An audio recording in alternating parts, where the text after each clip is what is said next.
Hi everyone, my name is Michael, and today on Michael on the Mic, where we talk everything fashion to better your knowledge of the industry, we're going to be talking about Vogue's restructure of their management.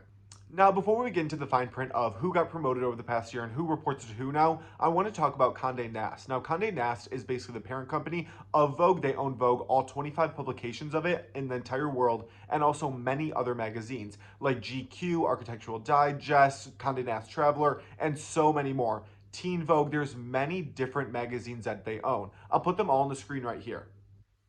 Even though Vogue is one of their best-selling magazines, you have to take into account when I'm talking about this that this is only one aspect of the whole Condé Nast multinational corporation. Now, over the past 2 years, Condé Nast has really been struggling financially due to the post-pandemic world that we've been living in. People have kind of realized that print magazines are no longer as in demand as they were before, and we're overall moving to a more digital world. But in today's video, I'm only going to be talking about Vogue's restructure because their restructure basically completely revamped how the company functions. Now, before we get into what changed, we have to talk about how it was before in case you weren't familiar. Now, there's 25 different publications of Vogue. So this basically means that Vogue US was one publication, Vogue Mexico was another publication, Vogue UK, Vogue Germany, Vogue Italy, Vogue China, Vogue India, Vogue Singapore. There were so many, and every single publication had their own editor-in-chief. Now, this position was filled by someone very successful and very well respected within the fashion industry, and they were mostly fashion editors. So we're talking Anna Wintour was for the US, Edward Enfield was for the UK, Angelica Chung was for China. So very, very successful people in these positions. And the important part to take away from this is that every single editor-in-chief, no matter what the size and success of the publication was equal, and they did not report to each other. So on the management level, every single editor-in-chief were on the same line. And these people were most likely reporting to someone on the C-suite executive level of Condé Nast. So we're saying CEO, CMO, CFO of Condé Nast, the parent company. This type of management was allowing every single publication to do their own thing and fit their market that they were trying to sell to. So definitely the Chinese consumer and the US consumer and the UK consumer and the French consumer definitely had different interests, also different language barriers, stuff like that, that they had to keep into account. And that's why every single publication had their own editor-in-chief that was not above one another. Now, you and me both know that obviously different publications were a lot more successful than others. So for example, American Vogue is pretty much the most well-known one. They have a larger audience and a more success rate rather than UK Vogue, and UK Vogue is larger than Germany Vogue. Germany Vogue is more successful than Spain Vogue, things like that. And the thing that was so nice in the previous structure is that no matter how many prints you sold or how large your market was, that everybody was considered equal and no one was going to get forgotten about. But when the pandemic hit, that's when financial struggles hit, and this really changed the game. Now, instead of every publication having their own say and their own vote in the game, now all the publications are grouped together and there's one person in charge of every group. So I'm going to put up this graphic which kind of most easily represents how the restructuring works and how it's more of a streamlined decision instead of an equal parts decision. I'm going to go through person by person and explain who is who reports to who, and who got a promotion and who got a demotion. Okay, so starting off on top is Anna Wintour, who is now Global Editorial Director for Vogue and Editor-in-Chief of Vogue USA.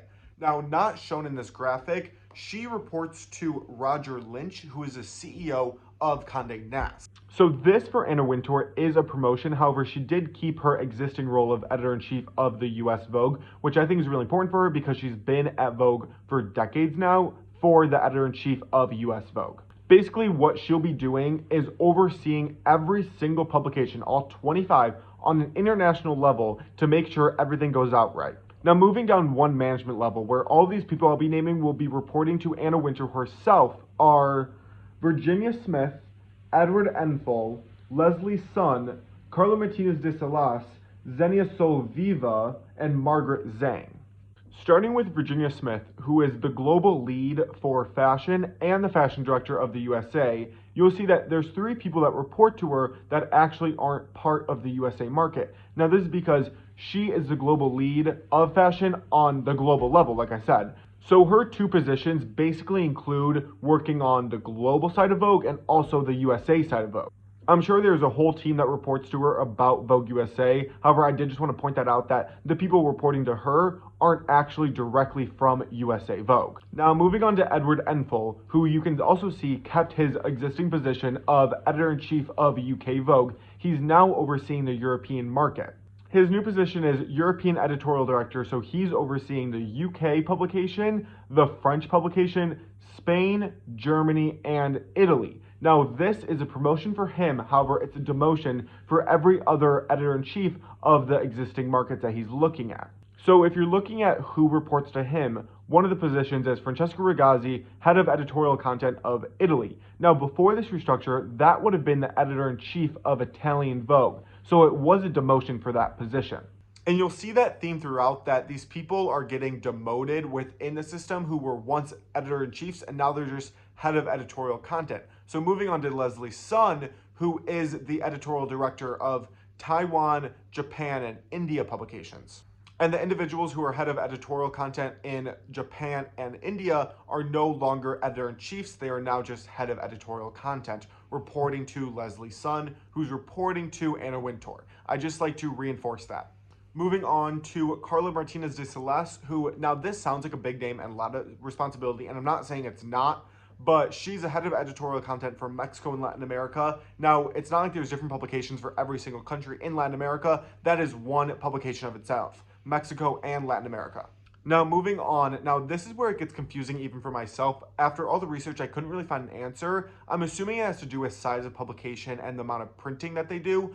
But Carla Martinez de Celeste is not a technical editor-in-chief. That's not her position. However, she runs a whole publication herself. Now, moving on to Xenia Soloviva, who runs a whole publication herself as well, is the editor-in-chief of Russia Vogue.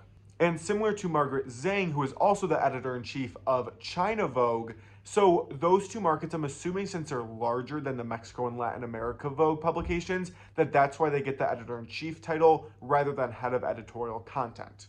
So that is the explanation of kind of how Vogue was restructured, and there are many different structuring tactics that were changed below this level of management. This is only the very upper management of Vogue's publications. However, if I went into every single person, that video would be very, very long.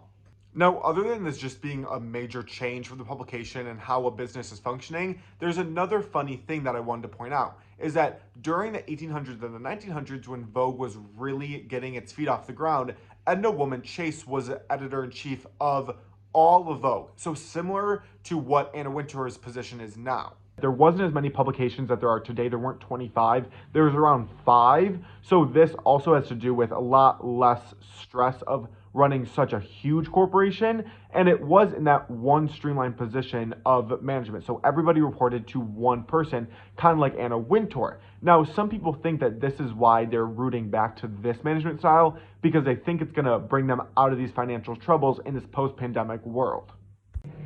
I'm super excited and super curious about where Vogue's going to go in the next year, next 5 years, next 10 years, because many people thought that this was going to be the dwindling down time for Anna Wintour at Vogue due to a kind of turbulent career. She's had some accusations, and she's actually taken a lot of accountability for what she's done in regards to some discrimination and inclusivity issues. However, she did just get this promotion, so let's see what happens and what the fashion industry thinks about it. But that's all I have for you guys today. My name is Michael. This is Michael on the Mic. Thank you so much for watching, and I'll see you guys in 2 weeks.